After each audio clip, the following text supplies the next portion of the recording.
Hi. Lapit na. Okay. Lapit sa chat.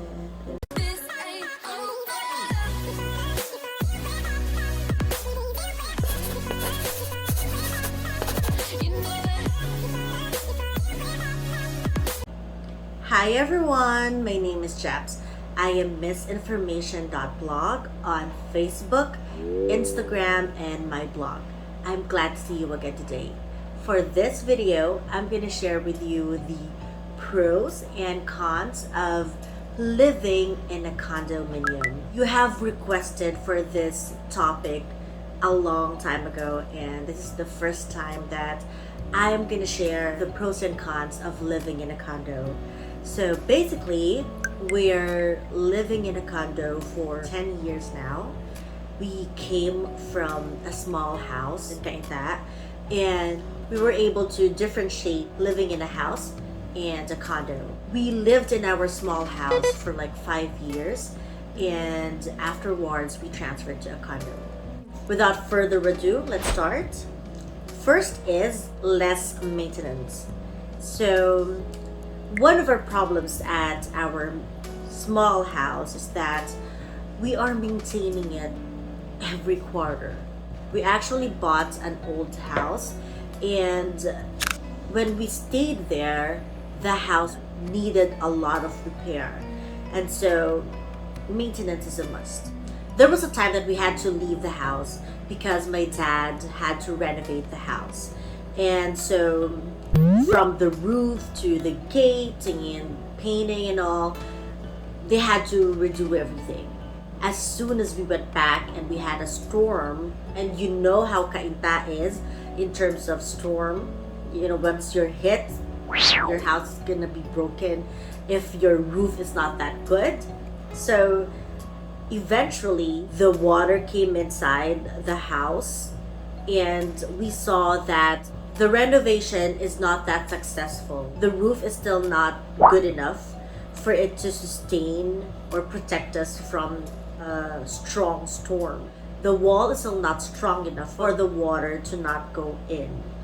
And so eventually the good painting still got broken because water came inside the house, the roof leaked, the ugly ceiling was showed, and it was a big mess. You won't really appreciate the renovation simply because you missed out on a lot of stuff that you actually need to repair or spend more time on maintaining, or renovating, or rebuilding.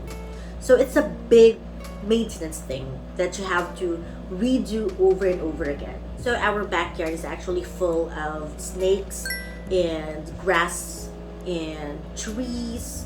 Really have to clean it every other time. It takes a lot of time, it takes a lot of effort to maintain a house. And so one of the reasons why we are saying yes to a condo is because we as a family are not good at that.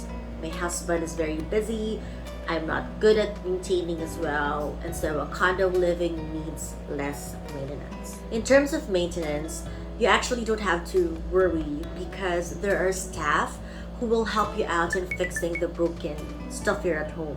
Like recently, our aircon is leaking and the water goes in the closet. The aircon is actually under our closet, and that causes the leaking aircon to wet whatever's inside the closet.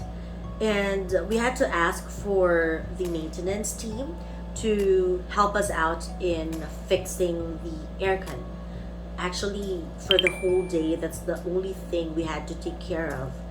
Though they are not really paid to take care of everything inside your home. If there's an emergency and you really need help and they can actually help you out, you can ask for their assistance. But if it's a major renovation or you have to fix a lot of things inside your home, you can't really ask them to do that.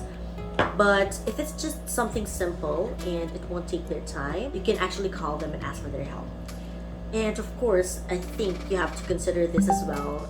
You have to give a tip. You ask for their help. That's actually outside of their job. But others are not doing it though. And I guess it's okay if you don't give a tip. But If someone helps you out and they were able to assist you, why not give them a tip, right?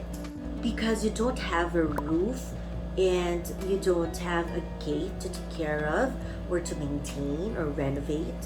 And most of the time, it's very easy to repaint the unit. It's not that hard to maintain a condo.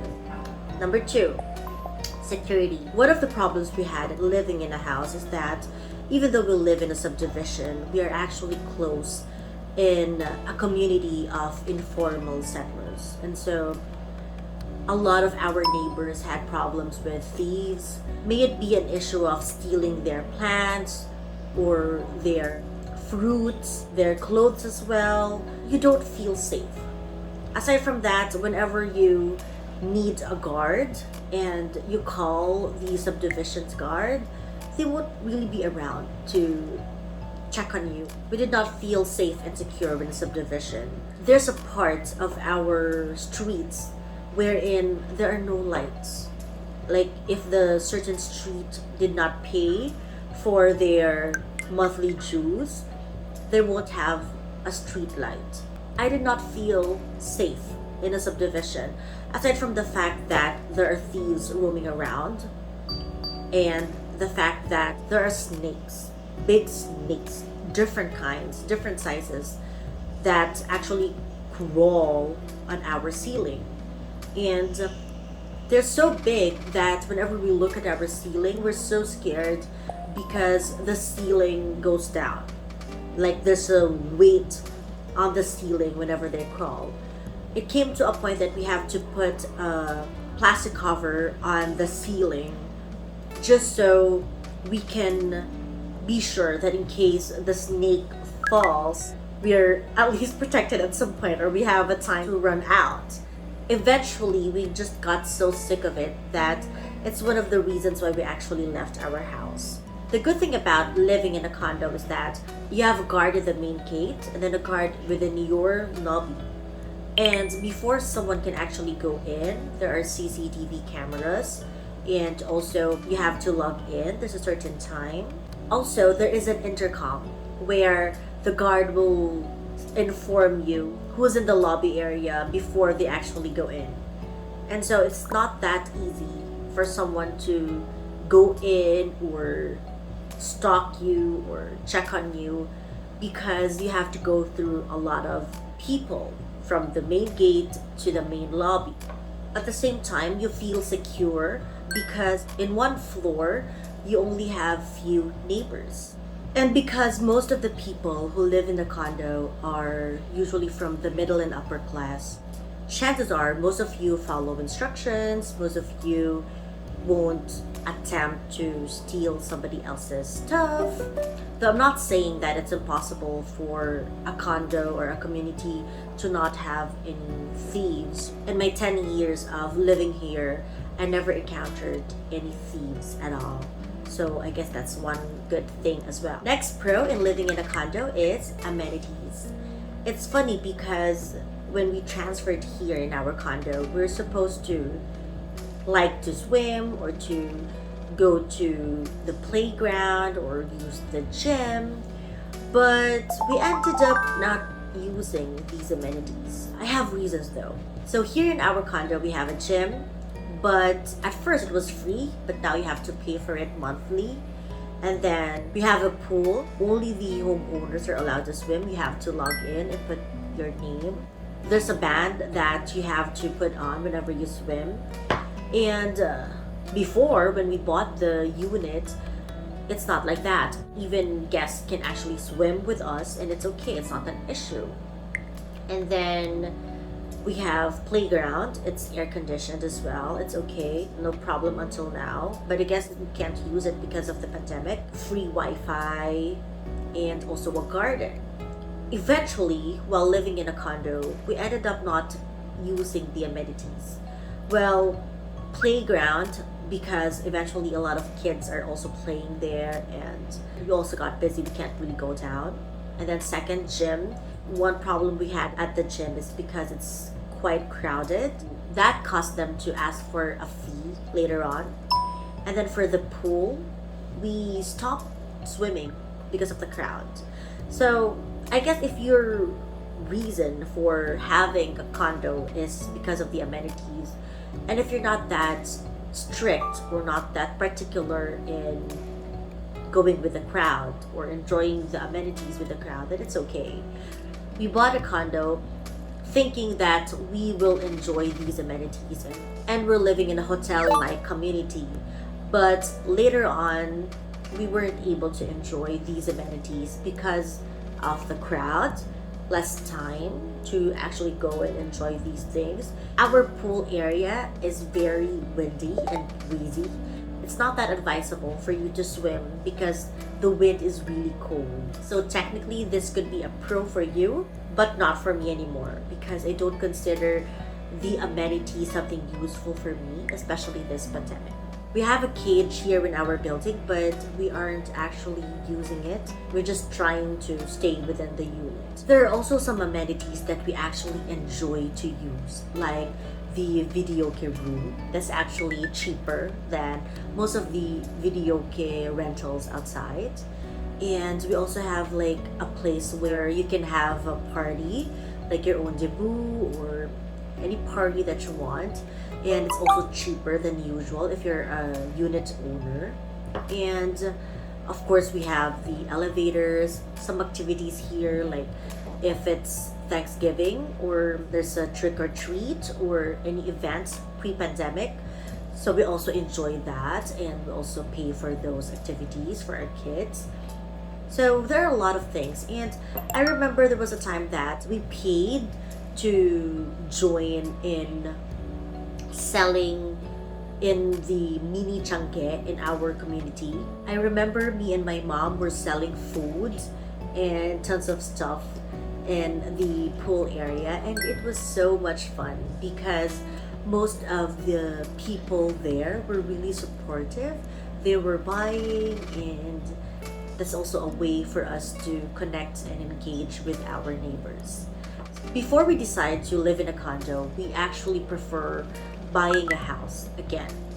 We tried to look within the vicinity, but we ended up going outside the Cainta area because we'd rather live in a city closer to work. In fact, travel time was so long to the point that he encountered a lot of robbery incident. His wedding ring was one of the things that was stolen. We opted for a house in Cavite or Laguna or Bulacan. We found one actually, but eventually we decided to not pursue it because we don't intend to buy a car. And so what's the sense of leaving Cainta when you're actually gonna spend a longer travel time when you live in Cavite or on the other side? That's the same thing. And we were able to find some good houses in the city, but it's very, very small, and we don't like the community, or the community is still starting, or maybe there's a flood in the area, until we decided to finally get a condo. It's not that close to the city or the places where we actually want to be. Your travel time is shorter, your concerns or worries are lesser. In everything you want to do or go to, it's so easy to do all that because you're in a vicinity or everything is just nearby. Another advice for you guys is that you can't really say what's good for you. You have to make a list of what you prioritize, and then from there, consider what's good for you, not what other people think. Condo living might be really appropriate and perfect for me, but it may not be for you because your lifestyle is way different than me. How happy will you be living in a condo or in a house? But for me, it is more affordable because if you don't want to live here in a condo, you can just ask someone else to rent it. I guess it's not that good if no one rents it, like now in the pandemic period. And also, in terms of affordability, you also have to consider the fact that even though you live in a city, you can choose an area wherein it's not that crowded or noisy. It's not something that's across the street or across EDSA where you can hear everything. And Also, it's better if it's well hidden. At the same time, you also have to consider if it's in the fault line, because there are a lot of expensive condos that are really good, but it's in the fault line as well. So it's one thing that you also have to consider. Next, appreciation, or the value eventually. I noticed that when we have to sell our house, we really had a hard time selling it because that's a time when we had ondoy. And we bought the house for a minimal amount. It's not that expensive. My dad and mom helped us in buying that house. But we weren't able to really gain profit from it because a house does not appreciate that fast. It depreciates, especially if it's in a fault line area or in a flooded area like Marikina. So people are already considering that. And also if they see cracks or some problems in the lot. So it's really gonna depreciate. Because of the pandemic, a lot of people are also transferring to a condo because of a space they need, and also maybe because they want to be near a hospital.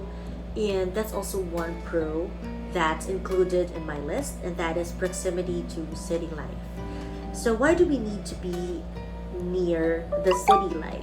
I mentioned that earlier in terms of security. It's very important that you're near the city life, but at the same time you have to consider the noise, how well hidden the place is. It's just a good feeling to know that whenever you want to go somewhere else, it's just easy and convenient for you. Before we proceed to our cons, I just want to share with you as well, in terms of utility, it is so easy to change your provider in a condo. Whenever you have to schedule a repair or to ask for an installation, it's so fast and easy, very convenient because you're in the city. At the same time, sometimes some repair can just happen outside your unit. They don't have to go in. And there are other installations that don't need wires anymore because they have an available wire here inside the unit. So that's one thing I remember. It's also a pro for us. Another pro is that we also have a generator, and it's very convenient because whenever there's a brownout, most of the time we can turn on our aircon, TV, internet, whatever that is, because we have a generator. It's not really an issue. So that's one thing that we love about living in a condo as well. Next up is the cons of living in a condo. First is noise in the top floor of your unit. So before, this wasn't a problem, but lately it was our main problem. Because of the pandemic, we are usually at home, and we have a neighbor on the top of our unit. They keep on playing marbles, or sometimes they play plastics, and we can hear every tidbits of their noise. Also, because we have a balcony, whenever they smoke outside, we tend to smell it, we tend to hear whatever they're talking about in the balcony area as well. And another problem is that if their aircon is leaking, the water tends to drop on our aircon. It's very, very noisy. So whatever problems people on top of our unit has, we tend to have it as well. But aside from that, we also have to pay for more things like taxes of our elevator, our building, our amenities. We have to pay for that. We also have to pay for insurance within the building. And if they have to repair something within the building or add more services, we also have to pay for that. So those are the things you have to consider whenever you want to live in a condo. You really have to pay for those. Next con is the elevator. So why is it a problem? Because there are times that they have to maintain or repair the elevator. They need a few days for the elevator to be maintained. They need at least 3 to 5 days most of the time to maintain it. And so what does that mean? It means you can't ride the elevator. You have to go down or go up through the stairs. And so imagine if you're on the upper floor. It happens once a year and it's worth the wait. So I added elevator in the cons because there's also a time when my husband was riding the elevator and it stopped abruptly. The elevator is falling and then it stopped in a certain floor. And as soon as the elevator stopped, he can't really go out.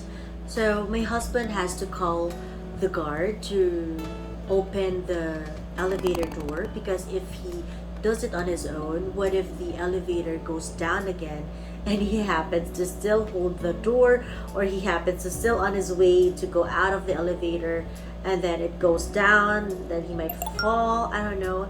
So you just have to ask for help or assistance from the guard. In the 10 years that we lived here in our condo, it happened twice already. And it was quite a scary experience because it feels like your heart is falling. I first felt the major disadvantage of living in a condo when we had an earthquake. And when it was a strong one, we really felt it.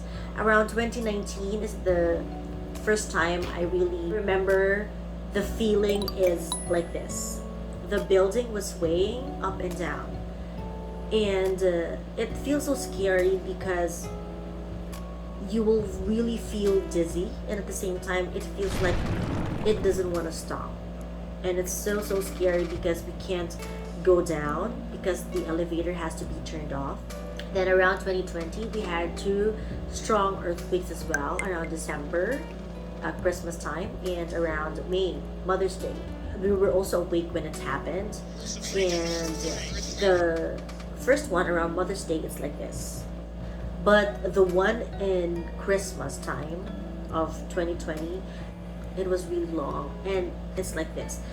The latest earthquake we had Stop! 2 months ago, I felt it too, and we were all sleeping, and then I feel like the bed was shaking like this. I was really scared. But there are actually some earthquakes wherein you don't feel it for some reason. Next disadvantage is the lack of privacy. Of course, because you live in the same floor, you tend to hear excessive noise. Another disadvantage that you really have to consider is that you have to make sure that the unit doesn't have a ghost, no one died there, and if it's possible that you're the first owner or you're the unit owner of that unit, the better. Research some more, check on some news, it's hidden somewhere. So just be good in Googling about the details in your future home. So there you go. Whatever it is that you consider a pro or a con, at the end of the day, you're the one who's gonna decide where you're more happier, more peaceful, more productive. And that's what you choose. Whatever the amount is, whatever size is, as long as you're happy, safe, and healthy, I am okay with that. But at least now you have an idea about the pros and cons of living in the condo and what are the things you have to consider before buying one. And I hope I was able to help you out. You can comment down below about the questions you have. If you want to add more in the pros and cons, I might miss out on something. Just let me know. I'd love to hear from you. But before I leave you guys, I'm gonna share with you #MissInformation Lessons. We all know that nowadays people tend to hurt us and they don't take accountability for what they do to us. And most of the time we feel like it's okay that we're hurt as long as we're one who's not hurting other people. But just rest assured and have comfort in the idea that God sees what happens. We just have to keep our faith and know that God is just. He sees our tears. He hears our cry. And there will be judgment. If this person won't learn from his mistakes as soon as possible, in his deathbed or once he dies, he will definitely answer to God. God is wise enough to find ways to fight for you, to find ways to teach this person a lesson. It may not be the ideal revenge for you, but God is wise enough. And I know that in every hurt, in every pain, in every bullying, God is behind that, and it will not be a waste of time because we will learn something from it as well. just go on with your life. Stand firm, be courageous, and keep on moving. And eventually forgive this person. At the end of the day, God is still just, and someday it will all make sense. I hope I was able to help and bless you today. Thank you so much for your time. I hope to see you in the next one. God bless you. Bye! If you'd like to see more videos from this channel, please don't forget to subscribe. Thank you. Thank you for the chocolate, Lola. Connect with me on Facebook, DM me on Instagram, or learn more about me on my blog, MissInformation.blog. See ya!